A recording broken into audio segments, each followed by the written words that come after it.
Okay, welcome to the Snap UK Week 12 review. Limited cast this week. We have Gilo, we have Jim. Word up. Hello. Word to your mother. Griff and Paul can't be here for various reasons, basically. So we'll go straight into the news. So we'll lead with Will Fuller is suspended for the next 6 games. He put it on Instagram. Basically, he thought he was prescribed a treatment that was within the rules. It turns out it wasn't. So he's now banned for 6 games, which is going to basically finish his Texans career. As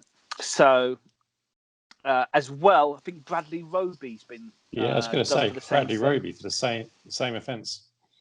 So these are the same treatments that Edelman takes most off seasons. No, because these guys thought they were legal. Is it like when Samir Nasri went to Spain and got some sort of weird infusion? Well, didn't he have a blood cleaning? And that's right, yeah. He got banned for that, the only way he got caught was because they used him in advertising photos. He's basically he will be a free agent this summer. So actually, he could be quite a pickup for a lot of teams out there.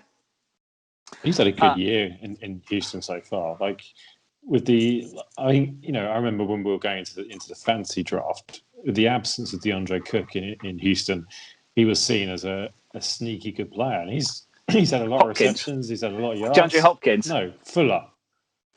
But yeah, you said DeAndre Cook. You said that in the absence of DeAndre Cook. I don't even know who DeAndre Cook is. Is he like a local chef of yours? It's DeAndre Hopkins and Brandon Cooks. DeAndre Hopkins. DeAndre Cook is just a Madden random name generator.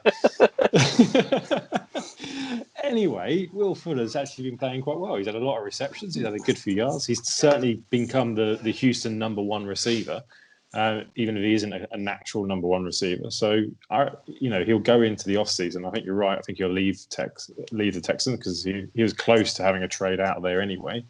And I could see him going to a pretty decent team because he's a useful player. The Packers must be pretty pleased. They didn't pay anything for him now. Yeah. True. Few. Yeah. I'm sure. He went out on a good week, but we'll come to that shortly. We're going to cover the Ravens Steelers, which still hasn't happened and may not happen. Basically, we're not going to cover the Ravens Steelers. Monday morning, it seemed that it was off because the Ravens weren't allowed in their facility, and then travel plans to Pittsburgh were basically gone to shit. They've now been allowed in the facilities. I think it's bad weather in Pittsburgh. So at the moment, it's still on, but if you're relying on Juju, Claypool, etc. in your fantasy teams, then say your prayers. Do what you need because it may not happen. And of course, it's had effect on Thursday night this week, which was supposed to be Ravens Cowboys, which is now next Tuesday.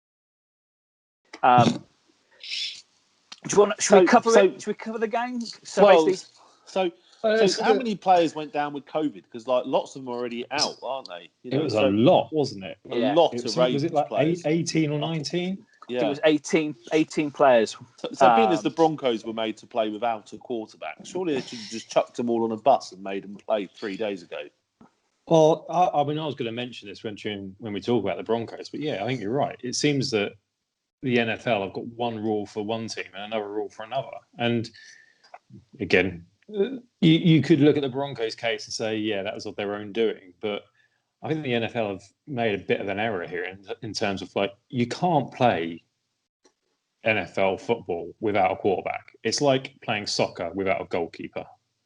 Yeah, it just doesn't work. It doesn't make for good entertainment. So there's Are there's you no suggesting point. rush quarterback, which is basically what we saw? That's basically what they did, wasn't it? I mean, Yeah, they just rushed it from the Wildcat. Yeah, but then it does pose a danger to player safety as well. I mean, fair play to the lad. He went out there and played, but he had no practice. He's not played quarterback for a good few years anyway, and he's suddenly thrown into an NFL, like the elite game against an elite defense as well. Like, I think the NFL have probably cut their nose off to spite their face a bit there. Yeah, we'll get into that one later. He definitely wasn't getting paid enough for that risk.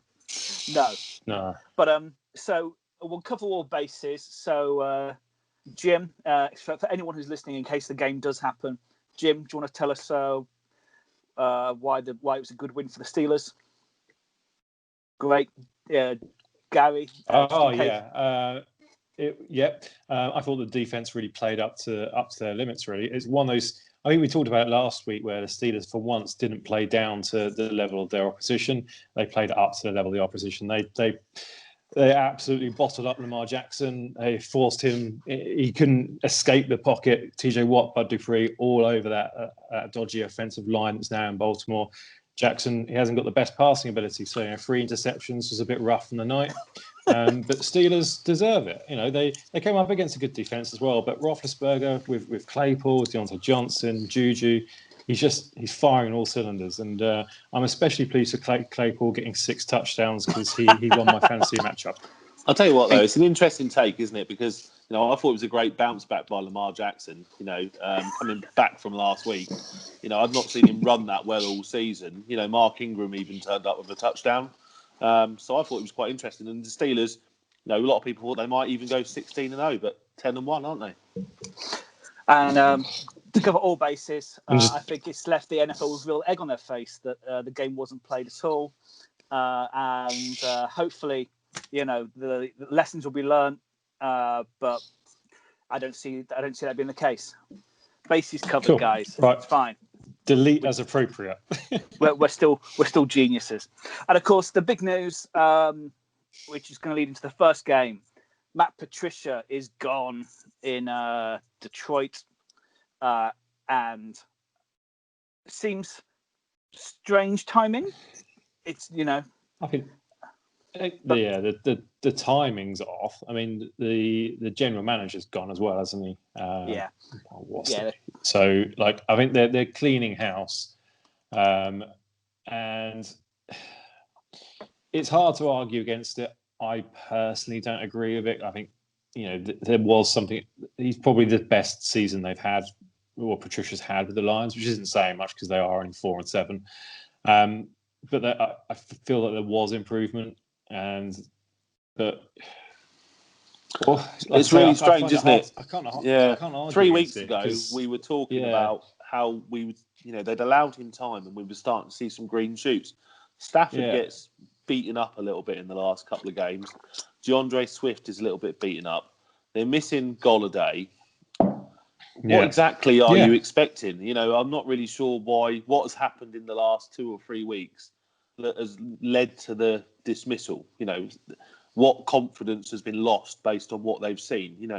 We know that without Matt Stafford, the Detroit Lions are absolutely nothing.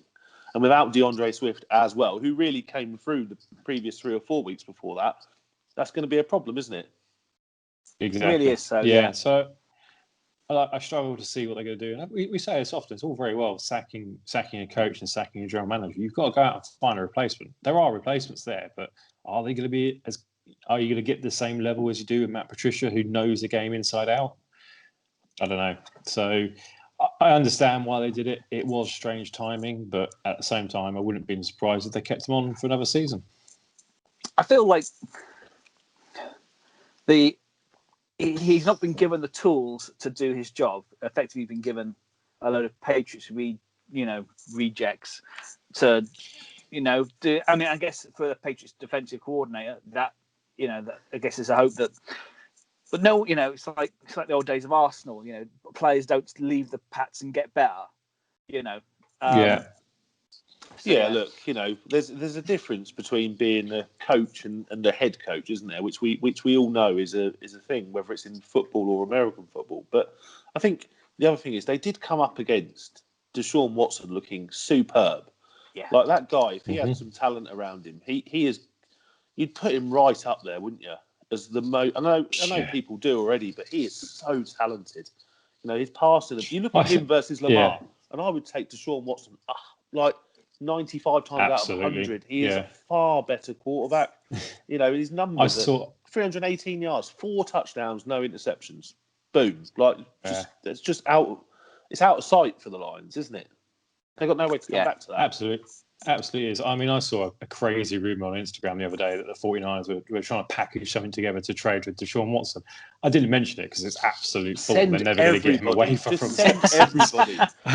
So go and get DeForest Buckner back and send him as well. Yeah, just for the that fleeting moment where I kind of thought about it. It's like, that because he is a special talent.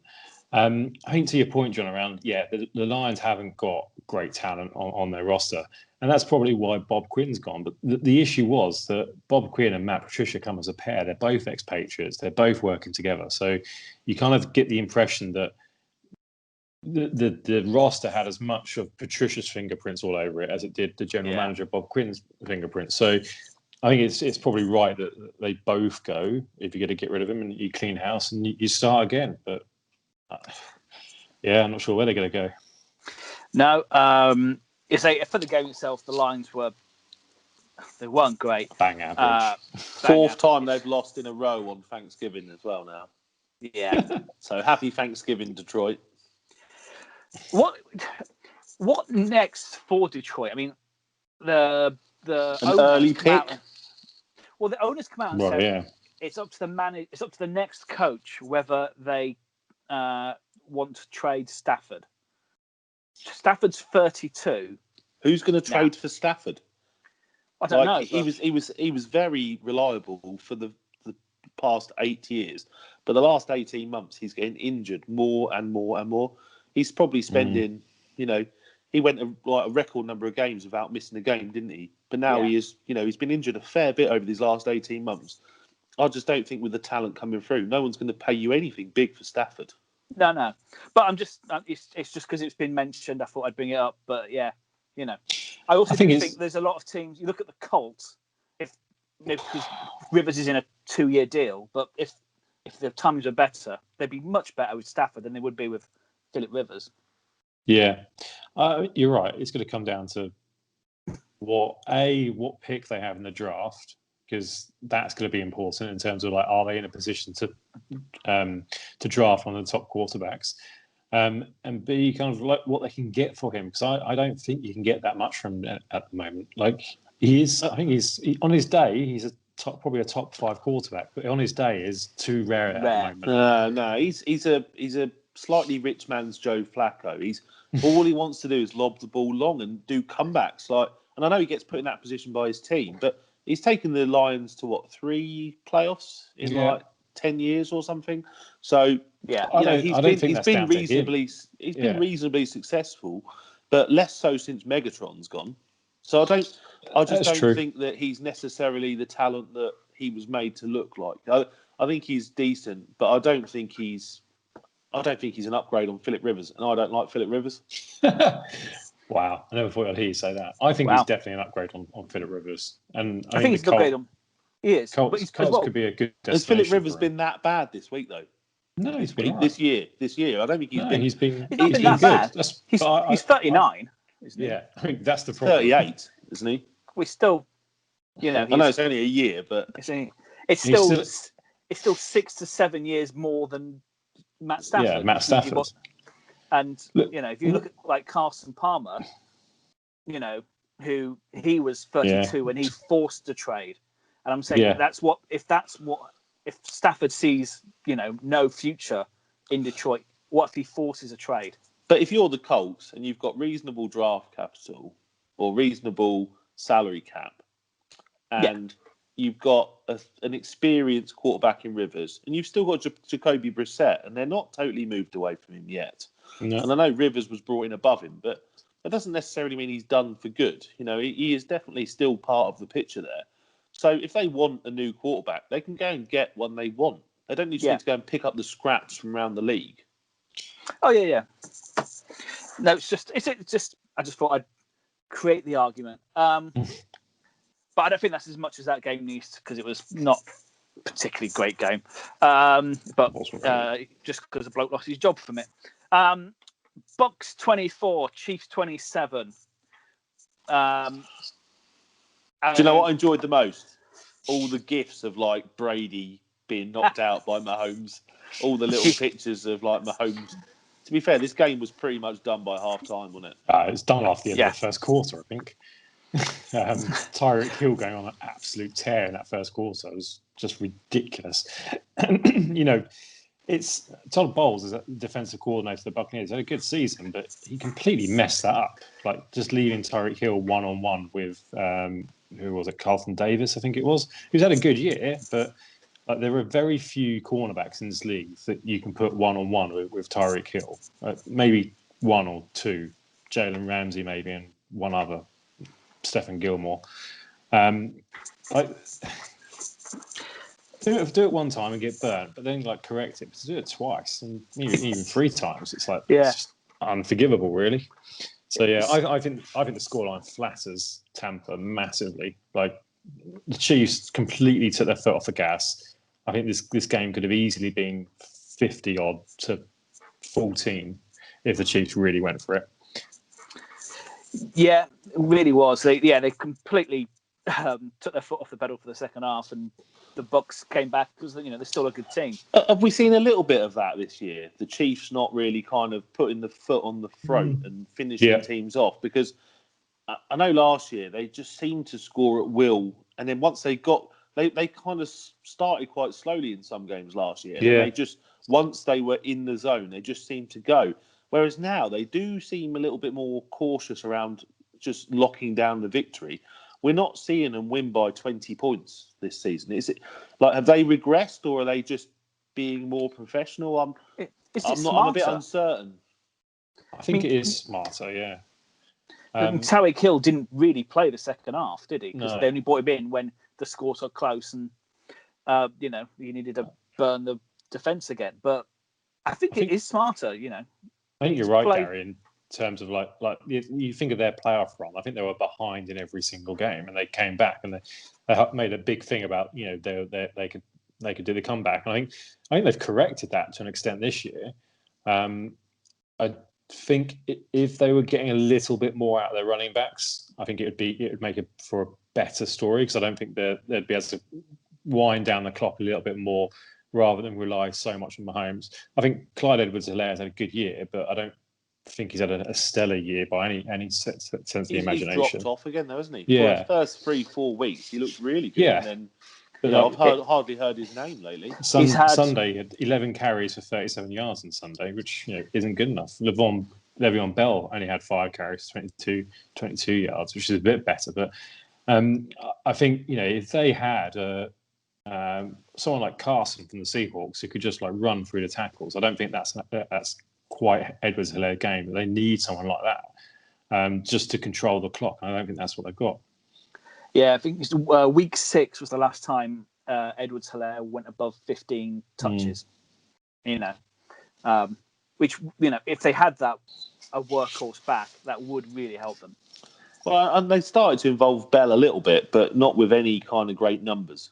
And that might take, it'd be interesting to see how he does come playoff time, because I think, he will fit very well in their scheme, and it'd be interesting to see. A lot of the time, what you see from teams is through the regular season, they use as little as the playbook as they can, don't they? And then they just start to release other stuff and bring in different personnel, just so that it's not so scripted.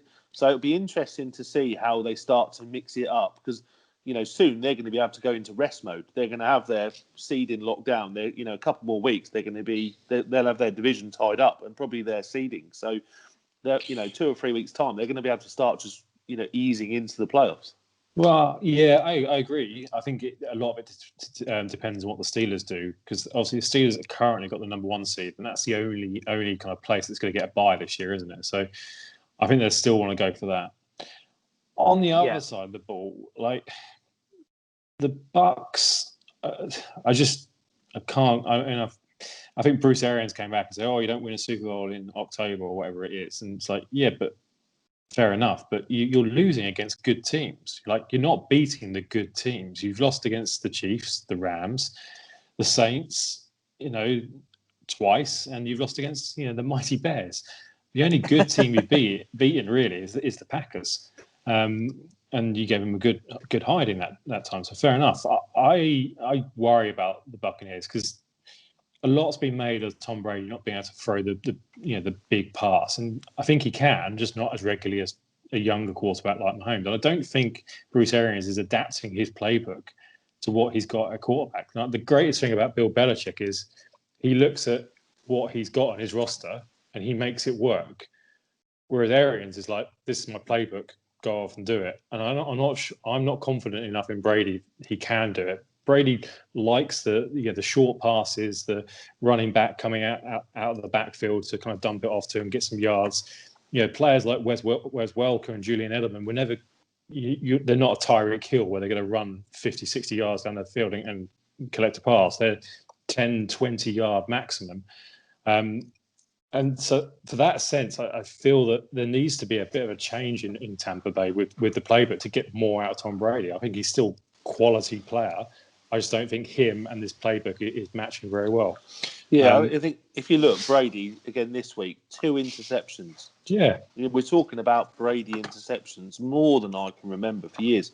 He must be up to kind of like 8 interceptions already for the season. Because he's had 5 just in prime time. And there's another 2. So that's 7. So he must be up to 8, 9. That's just reality, isn't it? Yeah, so he's turning the ball over. He might even be up to double figures. Jim, you got the number? I have actually. He has had 11 interceptions. There you go. That's quite a lot. He said 7 in November. Yeah. So they made him pass the ball 41 times. Yeah. And I get they were behind, but we're not talking like 40 points behind. No, exactly. So there is obviously there is a concern with the running game there. Fournette's done very little since he's arrived, doesn't he? Tell me about Ronald Jones, 66 yards. Fournette, 10 yards. Leonard Fournette, who went like 4th in the draft or something ridiculous. Mm. And now is doing nothing. Most of Jones's yard would have been on the one play, wouldn't it? Because he had that long touchdown. That really long play, yeah. It was a brilliant play, but it's. Yeah, but that's 34 yards. That's more than half his carries. Also to know, since Antonio Brown's been there, I think the Tampa Bay Buccaneers have gone 1-3. Like, I kind of, is it a case of the fact where there are just too many mouths to feed now in Tampa Bay, and they're not getting the best out of anyone? I picked him up in fantasy and played him 1 week, and the rest of the time he is just sat on my bench. Yeah. And I've not released him just because I don't want to admit defeat yet. But I picked him up and I just thought he's worth a risk. You do that, didn't you, in a 10-team league? I mean, I picked Fournette up in the draft because I was like, well, it's like 7th or 8th round. I'm going to take a punt here. And I think I played him in about 3 games and he scored about 4 points in total. But I mean, it does seem to, they've gone 1-3 of the last 4 games. Mike Evans, he got 2 touchdowns this week. That's his best game for a while, isn't it? Best game for a while, and he's not getting the yards. I mean, he's an absolute monster of a receiver, and it's just not clicking. I know Goodwin isn't there, but he is. He's been out in and out. It's just something's not clicking there. They were much better when Scotty Miller was getting more of the ball. Yeah. Yeah. And Rob Gronkowski was the top receiver this week. Yeah. Only player over 100 yards. Yeah. So, anyway, it's a worry. If I was a Bucks fan, I'd be worried. It doesn't worry me. I think it's great. I have not stopped laughing. I've been keeping the Bucks a bit lower in my power rankings, and this is why I just don't think they're delivering against top teams. And we'll come on to the Bears and the Raiders, I'm sure, later on. Well, we're going from one great one-man show in Tyreek Hill to another. Derrick Henry, Colts 26, Titans 45. Do you know how much better it made my life on Sunday night by the fact that they allowed him to do it at the start of the night?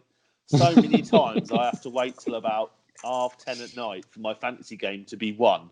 This week, it was just beautiful. It was all happening straight away. By 9 o'clock, I was like, give me another Prosecco. I'm celebrating this win already. Sorry, Chris, but it was just great. I know he does it very well against tiring defenses, but the guy is just a beast. Just get him some space, and that is all you need to do. Get ahead. Yeah. And that Titans team, they lost earlier in the season, didn't they, to the Colts? Yeah. But they've won the last 3 years now, I think, in Indianapolis. So they seem to be okay travelling there. But that was a very big game. And I think in that big game, almost seeing it as playoff football, allowing Derrick Henry to own the game was the key. Yeah. I think the biggest loss for the Colts was not having DeForest Buckner because he went onto the COVID list. And you can see what a difference it makes when you lose a defensive tackle of that quality and you're having to play Derrick Henry. Now, I'm not saying Derrick Henry wouldn't have had a good game if DeForest Buckner would have been there, but I'm sure he would have been slowed down a little bit and he perhaps wouldn't have had 178 yards and 3 touchdowns because the Colts they looked lost when he was coming up to him. And even, I think it was on the touchdown that Ryan Tannehill ran it in. I think just before it happened, I was like, this is going to be a pass because they're going to fake it. And in the end, Tannehill ran it in himself. But you could see the dummy, and Henry went, obviously, towards the line. Every single Colts defender went towards him. Rightly so. Yeah. And Tannehill just had probably the easiest touchdown he's ever going to score. And that's the power you have. That's what you have with Derrick Henry, is that you can't ignore him. Because if you ignore him, he's going to rip off like a 50, 60-yard run and score a touchdown. You can't let him get past your linebackers because once he's into the backfield, realistically, he can hand off most cornerbacks quite easily. Yeah, it's strange. It's as I say, Buckner was missing. The Colts defense just never got on to him all night, and but they'll be back. Buckner's back, but I still think they'll get into the playoffs. Obviously, both these teams are making playoffs. They're not getting. I think Titans now probably will win the division. But I think the Colts are definitely one of the favourites of the wild cards. I really like the Titans. They're a really physical team because, like we said it last week, you look at AJ Brown. He's basically a wide receiver version of Derrick Henry. He's really difficult to bring down. He's built like a brick shithouse, and he can catch the ball, and he's quick. The only thing I would like to see, which surprises me a little bit actually with Vrabel, the only thing I would like to see a bit more of is a reduction in the amount of points that the Titans give away. So far this year, the Titans have conceded on average 25.9 points. That's big. That's a lot. And that's 20th in the league. Yeah. So, and when you look at teams around them, you're talking like the Browns, and I think they just need to tighten that up. Up. You like that one? Yeah. Yeah. Nice. Nice. I didn't realise. No, I only realised after I said it. It wasn't planned. But I just think if you give away 26 points in playoff football, that's a problem. So that's just one area I would just like them to. When was the last time we saw the Titans give away 10 points? Yeah, the defense isn't. It's probably not as good as it was last year. Like they're not getting as much out of some of the players. They lost Jarrell Casey, and I think Jeffrey Simmons has come in as a replacement. I think he's going to be a great player, but sometimes you just need that experience just to anchor that defensive line, and I think that's one of the things they're missing. Their pass rush has been almost non-existent this year. Like they brought in Jadeveon Clowney, he's not done anything. Who's the other pass rusher they got? Harold? Someone Harold. Name escapes me. But anyway, they're not getting anything. Harold Landry, sorry. Oh, yeah. They're not getting anything out of any of them. So I think I completely agree. That's one area where they need to really improve. Yeah. Well, let's move on to the next game, which is only in it because of one reason. It's the Broncos 3, Saints 31. And, poor guy brought in from the practice squad. It's all right. You're going to make your debut. It's as quarterback. against the Saints. With no practice. 24 hours he had notice he had. It's actually impossible. It wasn't a game of football, was it? No, it wasn't a game of football. Wasn't. It was pointless. It was. You might as well have just, for the sake of not injuring anybody, you might as well have forfeited the game. I really have no idea what you proved. You can have some rednecks somewhere saying that Taysom Hill's the next best thing because he beat the Broncos, after the week before, and he's still terrible. He's just not a starting quarterback. It took him ages to actually break this team down. They were just running wildcat for the first quarter. For the first quarter, it was close. This game, it was ridiculous. Yeah, it was. I think it might have been even 0-0 still. At least 7-0. Right towards the end of the first quarter. It's just a pointless game. We were discussing, weren't we, on our Zoom chat, what is the lowest score in a half in the last few years? Because it was and most the least offense. Because I think at one point the Saints were behind on yardage because on their receiving they'd actually lost yards, whereas the Broncos had none. But apparently the record. Yeah, at one point the Saints had minus 11 yards throwing, and the Broncos had 0. But the Broncos did only complete one pass the entire game. One out of 9, wasn't it? Yeah, more interceptions than pass completions. That's terrible. I think I said it earlier. There's a few things I don't know. We saw Drew Lock's statement come out. He said I made a mistake. My bad. And fair enough. He's going to come out and he's owned up to it and he said that was a mistake. Still only a kid. What is he? 22, 23 years old. But it's not difficult to keep a mask on. My 14-year-old daughter knows that, so I don't think there's much excuse there. But I still can't get over the fact that the NFL allowed this game to go ahead. We said it at the beginning of the season that there's going to be a point in the season where someone's going to go out with COVID. You're going to miss someone, but it's not just going to affect one person. It's going to affect a whole position group, and that's exactly what's happened in this scenario. It's affected the whole quarterback room. At that point, the NFL have got to realise that they've got to put player safety first and foremost, and they should have either postponed this game like they did the Steelers Ravens, like they have done other games in previous weeks, or they should just cancel the game. If they really wanted to punish the Denver Broncos, postpone it and take away one of the draft picks. They've taken away draft picks from the Saints. They fined the Raiders. For some reason they've let Denver play this game, and it's not entertainment. We watched it because we wanted to see what happened because it's a bit of a laugh, isn't it? But Kendall Hilton was his first snap. Cameron Jordan was on him. Yeah. That's pretty scary. And it's ridiculous. It's a game in on Thanksgiving weekend. Everyone's at home, and that is what the NFL has the NFL has given us on TV, and it was embarrassment, quite frankly. I think it's interesting, isn't it? Because the Saints have been fined and lost a 8th round pick, seventh round pick for celebrating with no masks in the locker room with 50 people the week before, and that's been punished in that way. And then the Broncos have been made to lose a game. In whichever way you want to kind of spin it, they've been made to lose a game. So, it's and as well, a complete waste of everybody's time. The Broncos were affected by the week 5 because that's when Cam got COVID. Yeah, and that's right.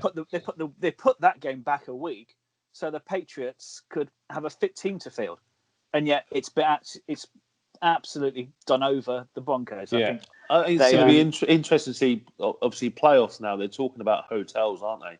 Yeah. Hotel bubbles for the playoffs. So the NFL are concerned at the way this is heading. We think it's bad over here in the UK, but our really bad in the States. Our Prime Minister tends to be bullied into the occasional sensible thing, whereas unfortunately the US has still got a few weeks of a complete and utter moron to get through.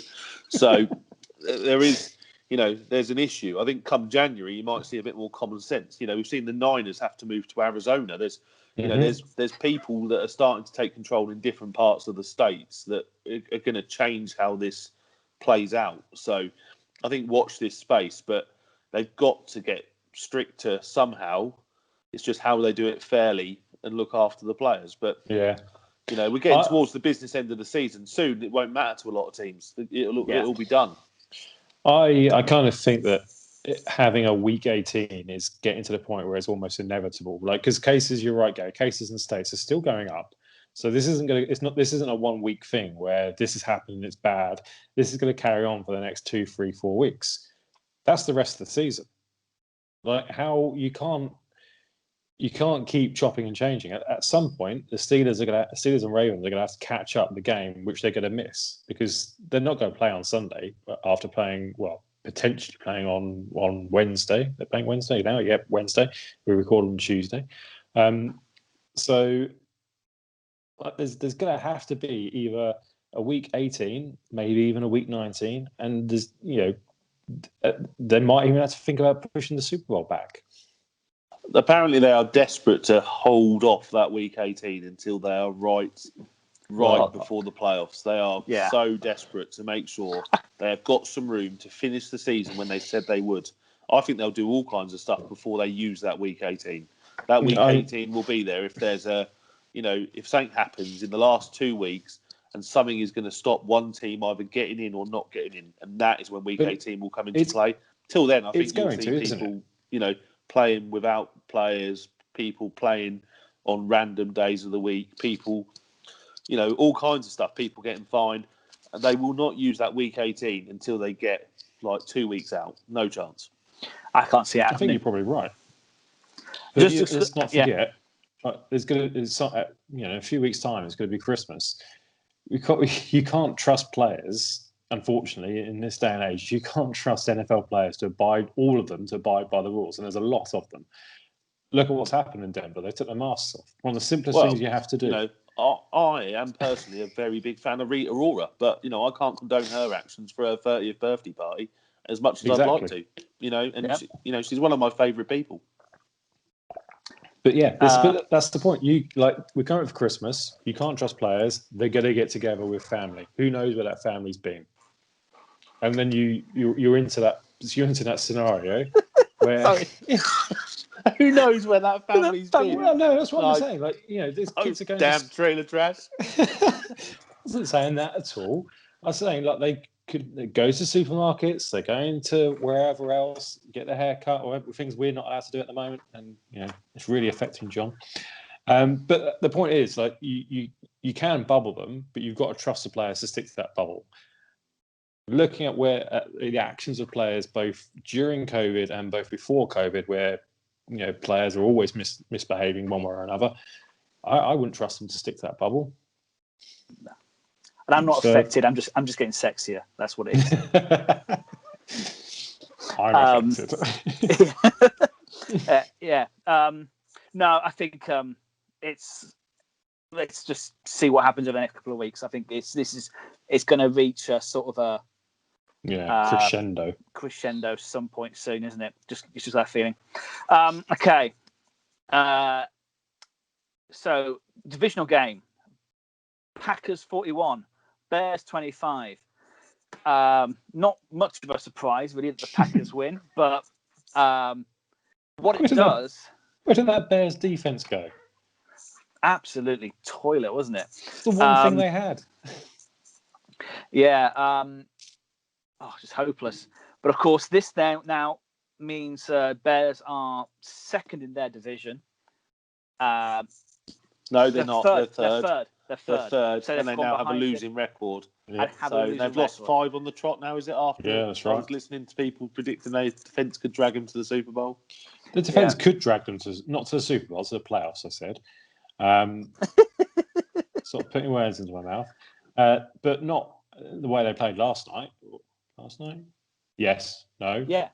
No. Yes. Sunday night. No, Sunday night. God. Yeah. They were awful. And Trubisky wasn't much better than what Foles would have been. No. His his interceptions, both of them were thrown into a gang of about 4 Packers players. Like, this is what I was saying. His decision making is terrible. So, yeah, he ran the ball 3 times. He should be running it a lot more than he should be passing it. He's a better runner than he is a passer. Yeah. Sorry, guys. He might make worse decisions than Foles, but he is inherently more talented. So then, how much does that come down to the coaching rather than Trubisky? And how much does it come down to the fact the O-line doesn't give him a good enough platform to have time to make better decisions? So, you can't just keep putting it on one guy. This team just shipped 41 points, and he threw for 300 yards, and he got 3 touchdowns. So I know he put threw that for 2 more on interceptions. Aaron Rodgers being brilliantly. Yeah, but I'd put more on the Aaron Rodgers playing brilliantly and carving up that Bears defense. Like, there were very few points in that game where Aaron Rodgers looked in any type of bother whatsoever. I mean, he wasn't sacked at all. I don't think he was even hit. No quarterback hits at all. He just carved up what is still a good Bears defense. He looked absolutely brilliant. On the other side, Trubisky, asking him to throw it 46 times is a really ridiculous idea, but you're doing that because you're not getting much out of the running game. They've got nothing out of the running game. You're absolutely right, Gary. The offensive line is terrible. They're not helping players like Trubisky or Montgomery. But at the same time, Trubisky's, like, some of his throws were okay. The interceptions are bad, but some of the other ones were short all the time. They were off target. He's never one to throw it and hit a player in the numbers. But what's he been given as a play? Like, the quarterbacks don't all just go to the line like Aaron Rodgers and go, move here, move there, and I'm going to lob it to you. Like, no, they get told what to do. Like, but this is like what this is his 4th year. Ad hoc. This is like his 4th year in the league. Like, he should be better than that. I don't think he is. Is that down to the coach? Yeah, perhaps. And I think the coach will be gone by the end of the year anyway. It's down to the coaching, but have you ever seen a Trubisky performance in the last 2 years, 1.5 seasons now? No. I thought that is a competent quarterback. Since the defense got them to the playoffs, and Trubisky was doing all right. But they were really good on, like, trick plays, and Trubisky on his feet. He's not a good quarterback anymore, and I don't think the play calling helps. But I think you could give him Andy Reid, he'd still suck. I think Jim talked about the O-line a couple of weeks ago when he got some inside information from his mate, and he was right. Jim's mate was right. The O-line is pony.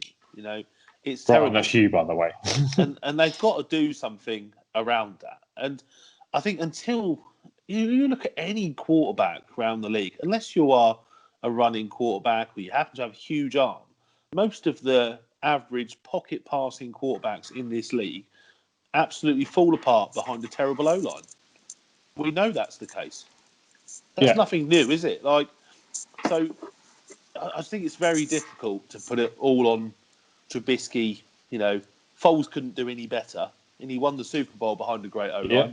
So, we've got to be realistic about this. There is bigger problems in Chicago. Chicago really do not have great play calling. They do not have a good O-line, and their defense is a bit streaky. And I think when they come up against good teams, I think they're very good at looking great. A bit like Tampa, but like a worse version of Tampa. I think the Bears defense. Yeah, the Bears defense would be better if the Bears offense was better. I think the offense doesn't help them out at all. Like, not at all. I think you'd see a big. Okay, I'm going to put this game aside because I think they're just undone by a masterful performance by Aaron Rodgers. Every other game, they've been on the pitch too long, and that's going to hurt any defense. But yeah, I completely agree. There are other issues. The coaching's not great. The O-line is terrible. They've got to fix that. And even the receivers aren't brilliant. Allen Robinson apart, there's a lot of dross, a lot of older players there. I think Allen Robinson's actually playing out of his skin at the moment. Like, he's one of those wide receivers. It's almost quarterback proof, like DeAndre Hopkins, one of them. But seriously, I mean, he's had Blake Bortles, and now he's got Nick Foles and Trubisky for him. So he's still putting up numbers and scoring touchdowns. So, fair play to him. Is he a free agent this summer? He is at the end of the year. Yeah, he's a free agent. He's going to get paid. If he could choose his team, I think he could be quite a dangerous little player there. Because it was sad watching the last couple of weeks. The only time I ever see him is him just looking disappointed at another underthrown pass. I believe I was quite disappointed when he left the Jags and didn't end up in San Francisco with Lamar James. He was, yes. So, I do have a thing for large wide receivers. Well, no kink shaming here. So we'll move on to the team that overtake the Bears. Vikings 28, Panthers 27. Last game before the break. Basically, not really much to talk about here, but for the Vikings, Dalvin Cook isn't a bad injury, it seems. He'll be back next week, which is always useful for fantasy owners such as myself. But yeah, Vikings, after a horrible start to the season, they're picking up, which is if you're gonna start streaking results, is now's the time to do it. But God, once Cook went out the game, they were pony as well. But Justin Jefferson, 2 more touchdowns, and of course Chad Beebe, lovely. Do you know who Chad Beebe's dad is? No. BB Senior. Chad Beebe's dad is a guy called Don Beebe, and Don Beebe was the player that knocked out the ball out of Leon Lett's hand. Oh, nice.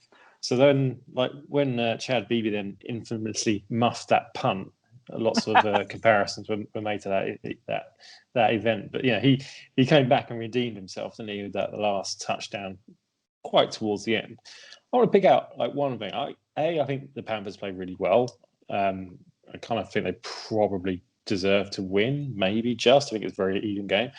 But, after Chad Beebe's touchdown, Teddy Bridgewater led them in 48 seconds from his own 13-yard line into a field goal scoring range. That's pretty damn impressive, with no timeouts as well. Yeah. That's absolutely amazing. I really enjoy watching Teddy Bridgewater this year. Yeah. I think he looks like a really good all-round quarterback. He doesn't do anything crazy special. Doesn't normally, ever throw for more than a couple of touchdowns. But he looks after the ball really well. Mm. He's really learned how to run and run safely, which is really good to see. Mm. He knows how to get the yards, but then quickly find a safe route to close down the play. And I think his recovery over the last 2 or 3 years has got to be one of the success stories of the NFL. Yeah. I said to John on Sunday night, so I still get nervous when he runs, because I still think he's going to get hit out, get hammered and get injured. But I think he is through that. I think that's just my nervousness. It's the same nervousness we all have when Alex Smith is playing at the moment. But I think the Panthers they've got a good deal there in terms of they're not paying him a massive amount of money. He's on a 2-3 year contract. See what he is. It means they don't have to invest draft capital and bring in another quarterback. They can fix other areas of the team. And I completely agree. Funnily enough, he's a lot like Alex Smith in terms of he looks after the ball, doesn't make any massive splash plays, but he gets the ball to his playmakers, and he's got 3 good playmakers around him in Robbie Anderson, Curtis Samuel, and DJ Moore. They'll all score points. And of course, on the defense, not forgetting Jeremy Chin, who got two with touchdowns in 2 plays, wasn't it? 2 plays. It was literally 10 seconds, isn't it? Yeah, 10-second game time. Yeah, from 2 offensive plays from the. I was surprised that Joey Sly missed that kick at the end, though, because he's kicked very well this season. He's a good kicker, and I was surprised he missed it that badly. It was a bad kick, wasn't Yeah. it? Like proper shanked it. Yeah, it wasn't great. But anyway, we'll take a break and we'll come back with basically the NFC West and speed round.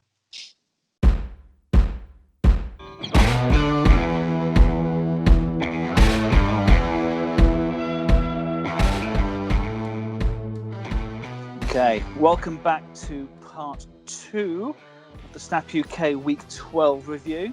So, got a couple of games to cover, and then we'll go into the speed round and our D-line power ranking. Of course, finishing off with our locks for the week as well. So, first one, Monday Night Football, Eagles 17, Seahawks 23. Not really much to talk about on this one because the Eagles aren't very good still.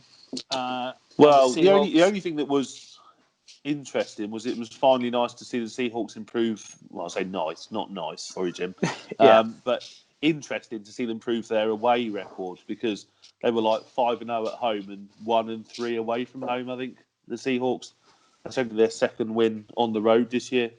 So I mean, they haven't travelled very well at all this year. The Seahawks. I mean, at the moment, if you want to travel anywhere, it'd be Philadelphia with no crowd. So even then to only score 23 points against this Eagles team. But do you see DK Metcalf? He had a game, but before the game, what the one of the Eagles coaches who worked at Detroit with Megatron told him that he reminds him of Megatron, but not yet. And actually, I think he meant it in a nice way, but of course, I think DK Metcalf has taken that personally, and he had a game.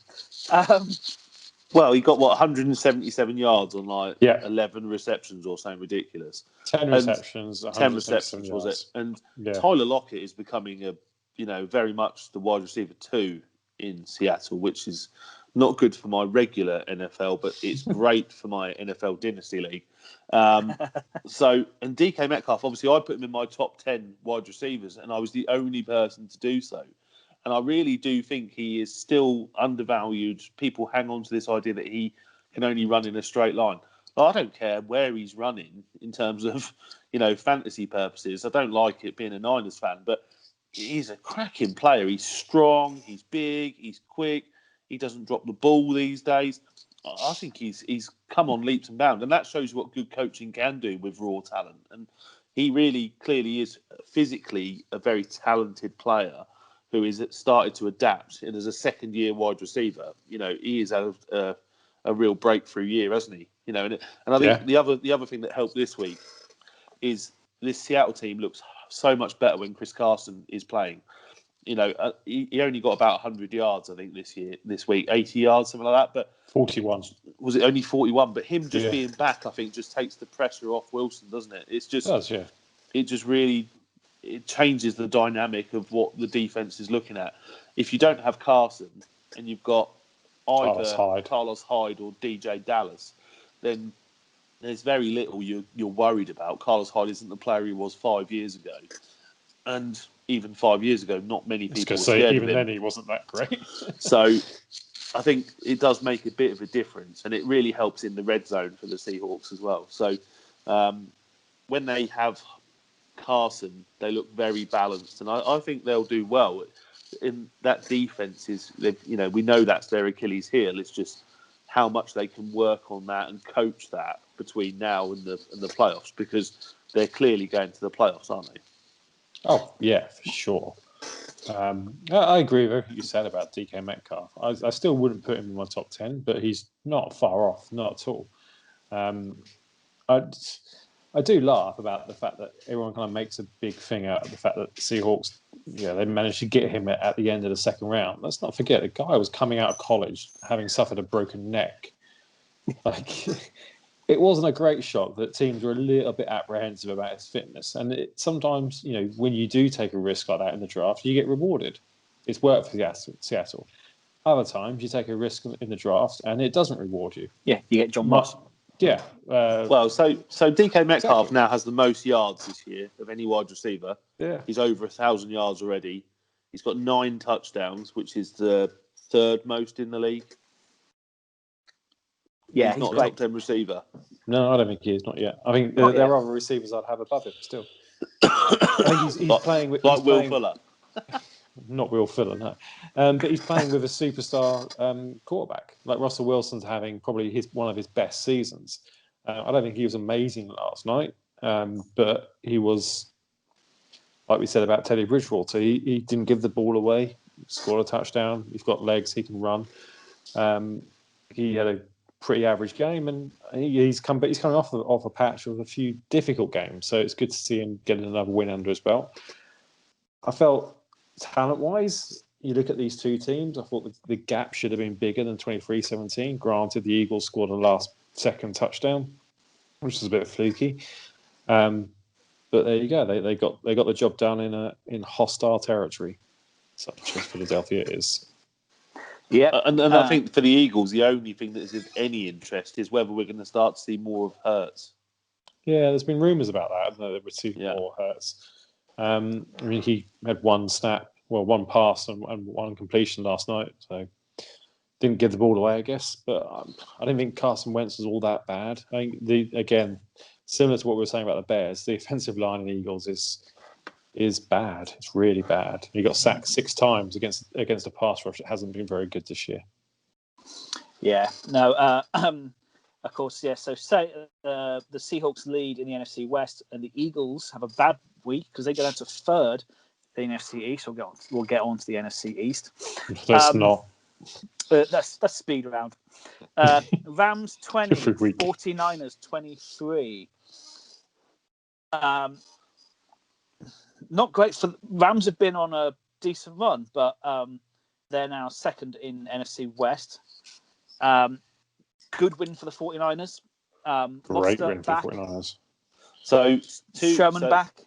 So 2 years in a row, clean sweep over the Rams. Yep. And I believe this is like the first time we've gone into both games with a losing record and beat the Rams in a season. That is correct, yeah. I think lovely little stats. Lovely stat. I think Shanahan and Robert Saleh have got Jared Goff's number. I think that there's been a lot made of Jared Goff after this game, and that he's just and similar to Trubisky, he's not progressing enough.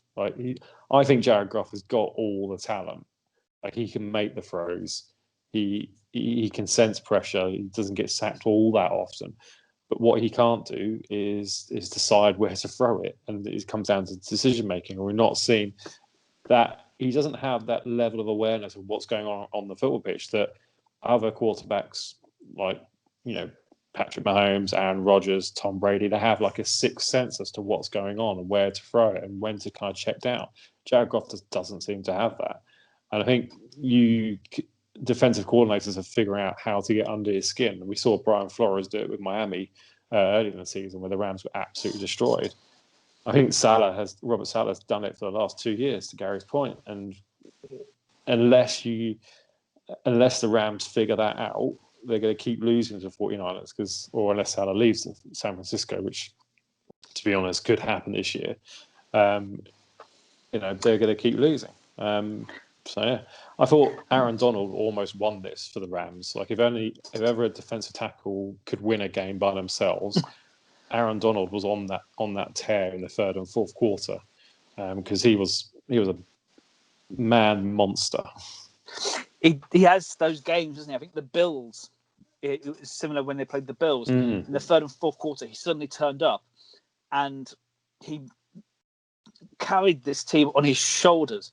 But of course, it's not enough, because the offense needs to do their part. And when you consider the Sean McVay teams, the playoffs and Super Bowl, I know you're gonna miss a player, Todd Gurley, and his quality, but I think the lead rusher this week was Cam Akers, who's rookie, but he had one long run though.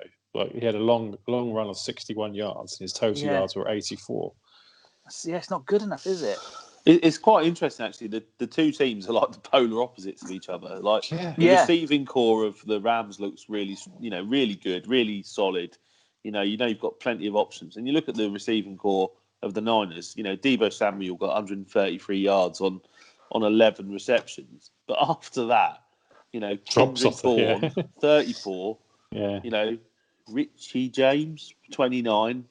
The weapon got two receptions for 24 yards. The weapon, and he doesn't normally get that involved with the throwing game. And, we have not addressed wide receiver enough. I know we drafted, Brandon Ayuk, but that's just he's been injury prone, and that just to add to our other injury prone squad.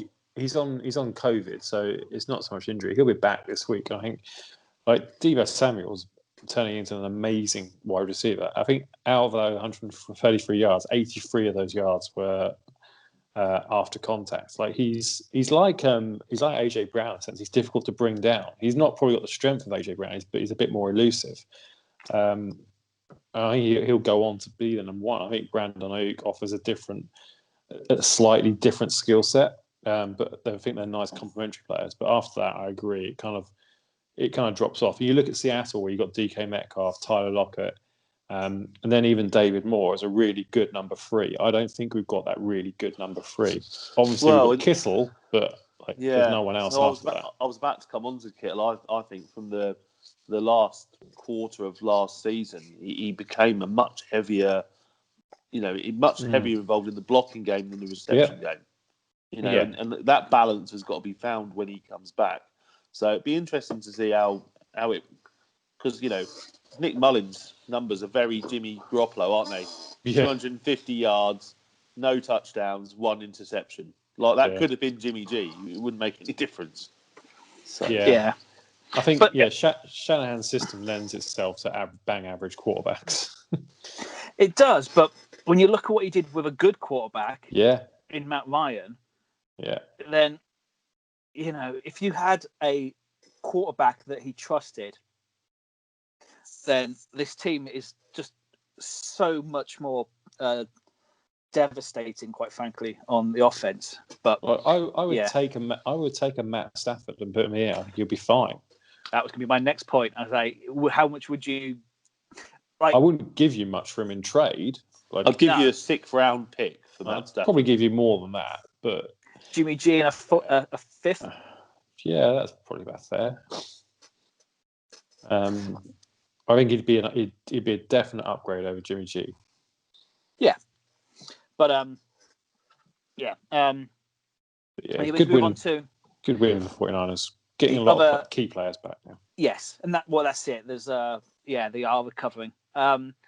Patriots 20, Cardinals 17. Normally we just pass over to Mike to sigh and then lament the fact that it's not Brady and the whatever, but actually a good win against the Cardinals team who have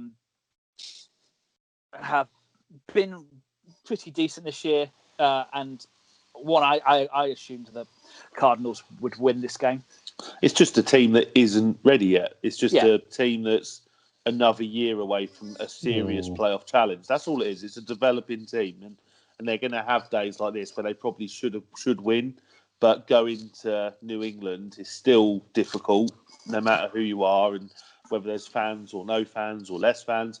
I don't think it makes any difference. I just don't think that the Cardinals are ready to win yet. So, I think you're going to get results like this. It's still a difficult place to go and go up against the Belichick defence at home. I think.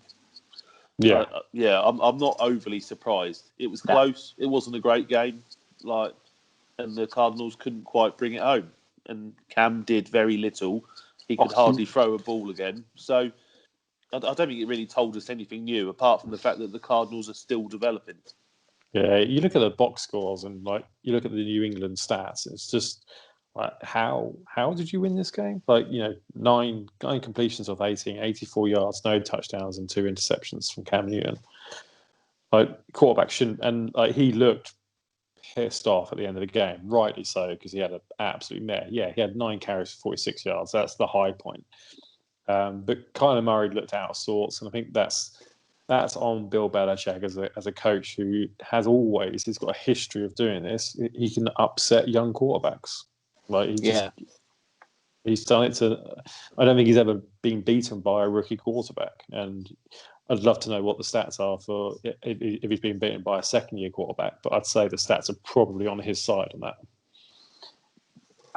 You look at the stats. Yeah, like as well, they're not rushing. Like you can never even terrible. I know for fantasy is different from real life, but you'd never take a Pats running back in fantasy. But actually, as well, like it's the Pats. It's not just the Pats as well. Like 49ers aren't particularly rushing the ball well. Mostert's back, but will help. Rams. There's so many teams now that are. It's not even like rushing by committee. They are rushing by committee, but it's just so like below average. You look at the teams who are picking up the stats. And it's the teams that have got the superstar running backs, the Derrick Henrys, the Dalvin Cooks, the Alvin Kamaras. The running by committee is taken a bit of a hit this year. Maybe part of that is just down to the restrictions on team meetings and COVID and all that stuff. But I don't know. It's just certainly not helped in 49ers with the injuries. But no one else is really doing it that well either.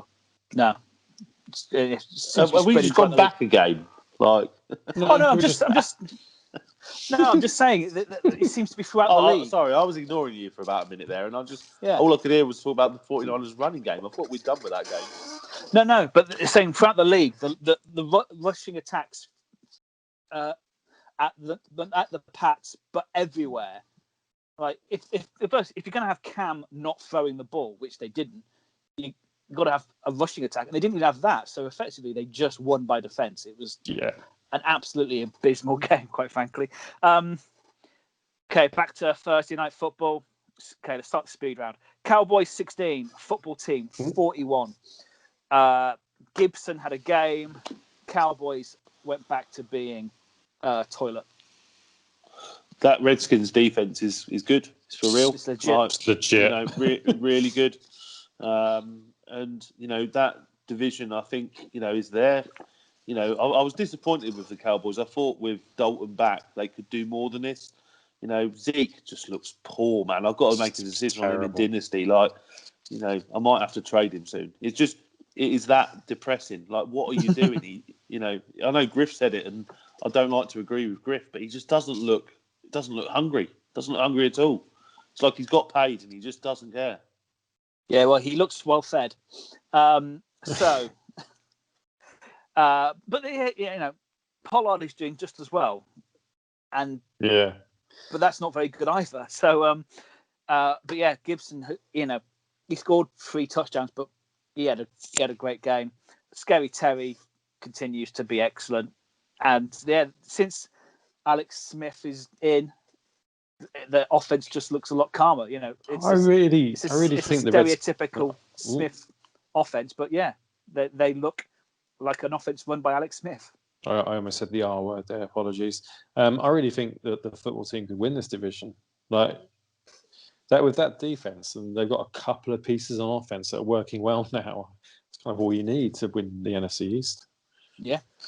If that Washington football team makes it to the playoffs, and Alex Smith starts a playoff game, that is amazing. That is literally. I might even have to break open some like vintage port or something to celebrate that. That is just crazy. He's already comeback player of the year, like without a doubt. That's like the most British thing we've ever said on this podcast as well. I might have to break out the vintage port. I'll have some big figgy pudding and some vintage port. We'll do a hookup with the first and NFL podcast. We'll do a vintage port episode with them. Let's move on to Giants 19, Bengals 17. Bengals weren't great. Giants were absolutely awful after Daniel Jones got injured. If the Bengals had an actual quarterback, they would have won this game. But as well, the Giants were playing Colt McCoy for the second half, and he was absolutely turgid.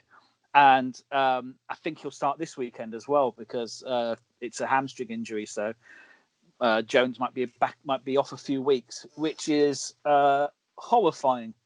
But you've got the Seahawks this weekend, so as long as you're not playing anyone tough.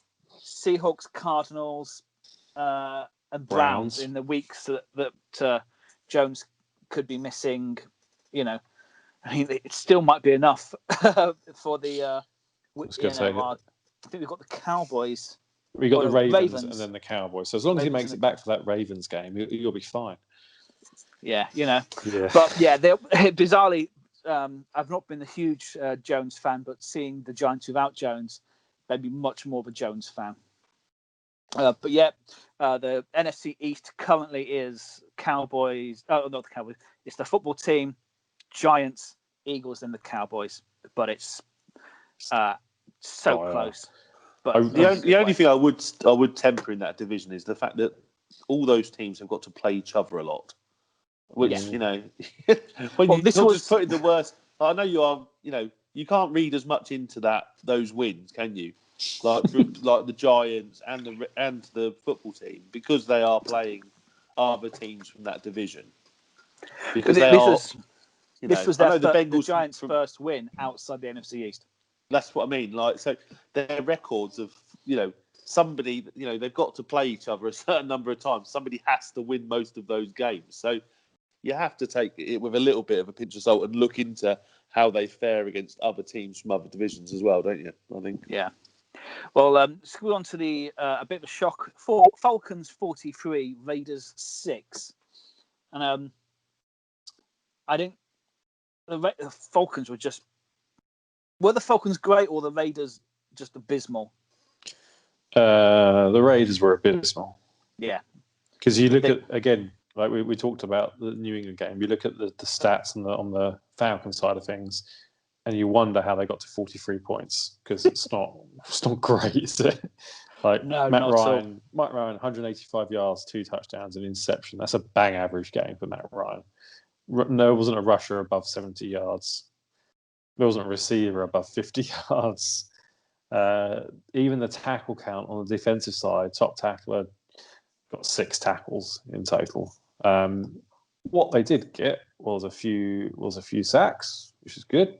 5, that's a decent time, but this is more about, for some reason, Las Vegas just didn't show up in Atlanta and they didn't win the game. And Derek Carr had a very unlike Derek Carr game for this season, to the extent that they ended up putting Nate Peterman in. And he didn't throw an interception, that's a positive. He only threw 5 passes, but hey, Josh Jacobs that wouldn't stop Nate Peterman throwing 2 interceptions. So this is progress for Nate Peterman. Yeah, just not a great game for them. Was Jacobs fumbled and was he injured afterwards? Was he? Yeah, he was. He only scored a couple of points, didn't he? And that is a big problem for them. He is basically their offense in one person. Yeah. Jags 25, Browns 27. Glennon came in. Was actually all right. Browns weren't particularly good. Got the job done. Yeah. Another big game for Nick Chubb, 144 yards and a touchdown. Yeah. I mean, the rushing offense in Cleveland, we'll say it every week, the rushing offense is brilliant. Jarvis Landry had a good game. The team just looks so much better balanced without Beckham. I know I keep saying it, but it really does. You've got Landry who can really, really play, catches great passes, doesn't he? He really can catch a ball. He doesn't drop balls. You can get Count and Njoku a bit more involved now that there isn't somebody that Beckham to look for all the time. And then if you just feed Hunt and Chubb, they were giving them you have this set, and then you can have the next set of reps. It wasn't 50-50, but it was like 60-40. They're both, a lot of us had them both in top 10, 2 of the top 10 running backs, And then we know they invested a lot into that defense over 3 or 4 years worth of draft capital. So that defense should be competitive. So they haven't got Myles Garrett back yet. He's been out for the last couple of weeks, so it's going to get better. I will say this: the Jags. This is the second game in a few weeks that they've at least held on. Like, they got blown out last week, but they held on against the Packers. But they sacked their GM at the end of the game, Dave Caldwell. He's been there a good number of years. He built an AFC finalist team, so he did something right. But this is the beginning of a clean sweep in Jacksonville, I think. Yeah. As well, can I just we mentioned how great Nick Chubb was. James Robinson as well. I don't think he got picked up in our top 10s last week, but he's had a really great season. But I think we got mentioned, but one thing that was quite interesting to hear actually is I think he didn't get that highly rated coming out of college because his 40 wasn't that quick. But he's again one of these very durable players. So it's interesting to see how the league put real importance on certain metrics when you come out of college. But that's not necessarily what works actually in the NFL, because you can be really quick, but if you get hit by these big guys time and time again and you just snap, it doesn't really work, does it? No. And you get these durable players. You think about most of the good solid running backs that are really carrying their teams, they're big guys, aren't they? Aaron Jones, Derrick Henry, that Christian McCaffrey bolted up. I know, they're big guys, and I think too much is put on elusiveness rather than just, Frank Gore. He's been in the league a long time because, although he's not the tallest guy, he's a very solid guy. Yeah. And he's thick, and you can't really break him, and that's why these people are potentially going to be successful for a long time. Yeah. I think I said it the other week when we were talking about DK Metcalf chasing down that interception. Like, the only time you run 40 yards is if something's gone really well or something's gone really badly. Yeah. No, really, it's really true. It's a the combine is a pseudoscience that. Yeah. Most of the scouting is done before the combine. The combine only confirms or maybe asks a few questions more. Like, no one really kind of looks. I don't think. Aside from maybe John Ross, I think there's very few players who jumped into the first round during the combine. But let's move on because Chargers lost again. Bills 27, Chargers 17. They're not losing by small amounts now. They used to lose by 3 points. They've lost the last couple games now by 10. I'm going to say it for Griff. Bad coaching. Bad coaching. Really bad decision making in the game as well. Yeah. Well, I don't know what they were doing at the end. Well, did you let's just run the ball and run the clock out. You might as well have just kneeled it and gone home. Yeah. What was that about? Well, did you see the when Herbert went to sneak it in at the end? It was obviously completely miscommunicated because his offensive line went into pass defense, and they ran past him. So it just left him completely free to be hit. Yeah, that's on coaching. It's really bad coaching. Yeah. So I do think Anthony Lynn's going to be gone at the end of the year. I like the guy. I think he'd make probably another good assistant coach somewhere else. I just don't think he's head coach material. No. Yeah, I kind of agree on that one. Jets 3, Dolphins 20. Okay. Yeah. All right. Power rankings. What are we doing this week? Defensive line. Defensive line. Defensive line / maybe the odd outside linebacker thrown in for good measure. I think this is where I think Paul is the worst offender here because he's put in a few linebackers and he's not here to argue it. So, we have our first clean sweep of a winner. No prizes for guessing who. Aaron Donald was first for everyone. Oops. Sorry, just knocked my headphones out there. Good excitement. Exactly. You want to guess who was second? Myles Garrett. Yeah, Myles Garrett, 39 points because only those two were picked by everybody. Everyone else. Yeah. So everyone else now is missing from at least one. Jim, I went a little bit left field with my list, and I think Paul might have done as well. Paul, we've all gone points a little bit left field. So the next three were picked in 4 of the 5. So Joey Bosa is well out in third. Paul, who left Joey Bosa out? Paul forgot. I'm assuming forgot Joey Bosa. JJ Watt at fourth. I didn't put him in just because I think there's better younger players. Then DeForest Buckner was picked by everyone but Paul. But then Paul put in 3 linebackers. So he picked TJ Watt, who is next. Then is TJ Watt? Are we really saying he's a defensive lineman? Because I did not put him in my list. He is listed as a linebacker. I agree, but my argument on that, because I picked him as well, because I think he's having a great season. My argument is that he plays as much with his hand in the dirt as he does standing up, which I think is the biggest differentiation between a defensive end and an outside linebacker. But he was only picked by 2 people, but it's like you're playing Jim had him second. Fantasy with John, that is like, I'll just put a quarterback at tight end, like, because sometimes he throws the ball. Like, you can't just make this stuff up. They let me do it. That's why I did it. Yeah, Jim had him at second. Paul had him at third. So technically, he is above people like Cameron Jordan, who's next. Then it's Fletcher Cox. He's so old. He's still brilliant. Still great. Still great. He wasn't in my list. He's still he's the one highlight in that Eagles team this year. Yeah. He's not having a great year, but no one in that Eagles team is. But he is still brilliant. I'd rather have Brandon Graham.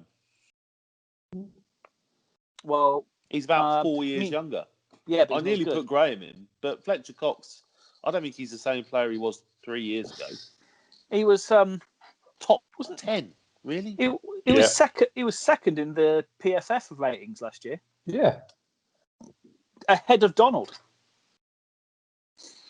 He's not a player 29. He was a year ago. He's only 29. Is he? Is he really? Old. Yeah. All right. Yeah. Tough life. Hard paper round. And then rounding out the top 10 in 9th, Chase Young, who got picked. A couple of people. Paul and Griff went quite high on Chase Young. And then I gave him Gokwe. I gave Chase Young an honourable mention because I think he will be there soon, just not this year. He's only played about 4 games. Well, that's what I said. He'll be there soon, just not this year. I didn't have him in my top 10. Ridiculous. Just outside the top 10, you got Khalil Mack, who was only picked by Paul, but he went high on Khalil Mack. Because he's a linebacker. The fact that he's a linebacker.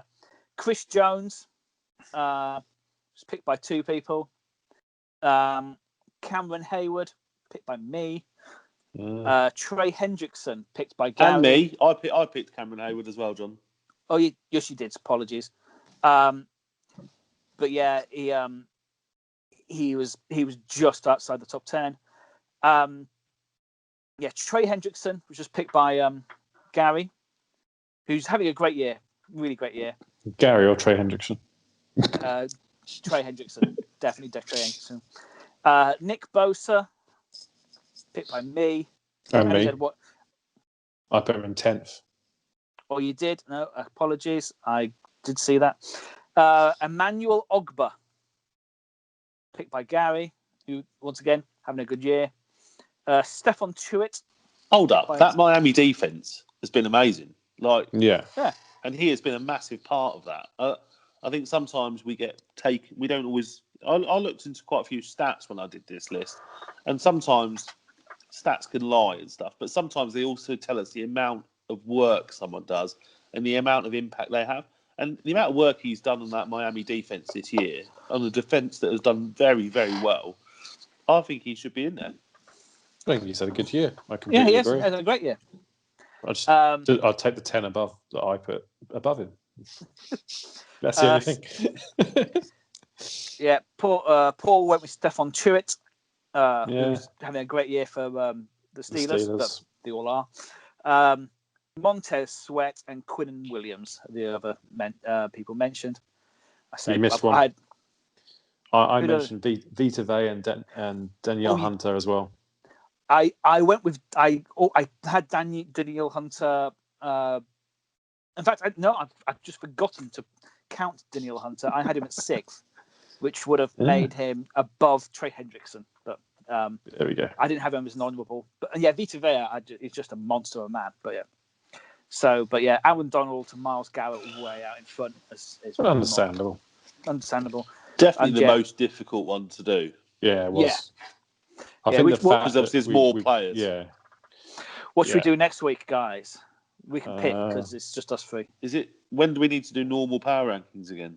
Oh, it's normal power rankings next week. So we'll do that next week. Yeah. Then we'll come back. So either next week or the week after. I wasn't sure. It's week 12, didn't we? Week 13 is next. So next week. Yeah. So yeah, go 4, 9, 13, 17. But yeah, well then we'll come back and we'll do tight ends maybe or one of the skill positions. I don't know. So locks. I've been sent some locks by Michael. Where is his?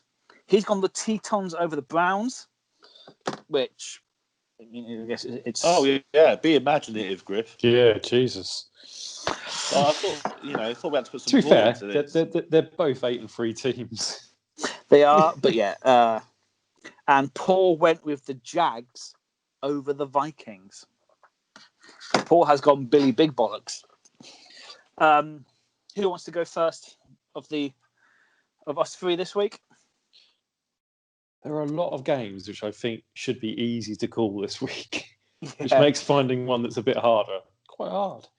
I'm going to go with Lions. No, I don't like that at all.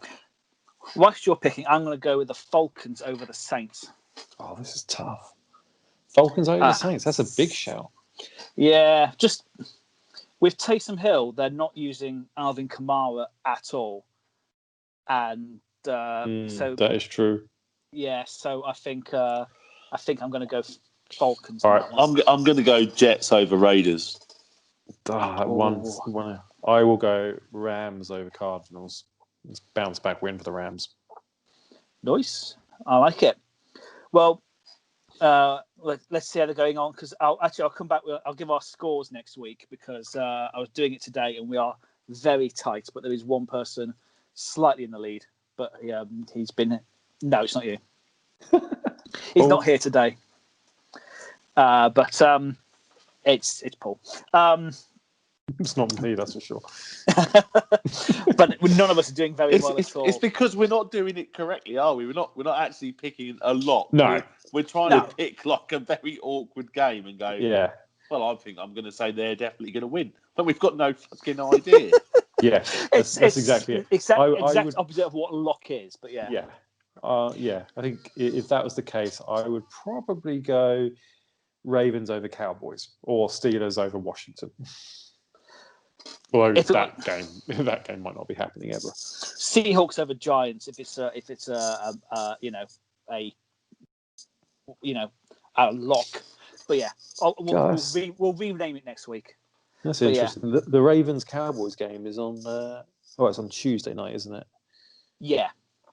So because it was supposed Wednesday to be morning. Yeah, supposed to be Thursday, but once again, I think we're gonna have to sit tight because I think it depends what happens tomorrow. Is basically going to be it. But yeah, but we'll leave it there. Thanks for joining us this week, and we'll be back next week. Hopefully, with a full complement to discuss everything happening in week 13. So until then, see you later. Bye. Bye.